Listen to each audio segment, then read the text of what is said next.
I just wanted to ask you what would constitute helping another in sin. For example, when we work in workplaces here in the UK and in the West in general, when we have meetings, or when we have to participate in meetings, a lot of the time it could be in segregation alone with a female. And if we have to plan for work tasks, a meeting on behalf of somebody as a personal assistant, there will be meetings potentially that we're organising that will be female and male only in a room for board meetings, etc. So are we allowed to work in these jobs, or is there a way around it? Now, I did not understand your question.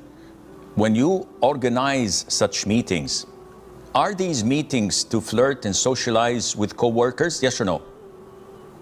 No.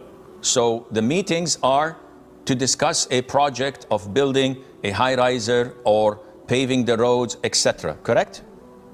Correct. Then organizing such a meeting is not sinful, because this is for the sake of the work.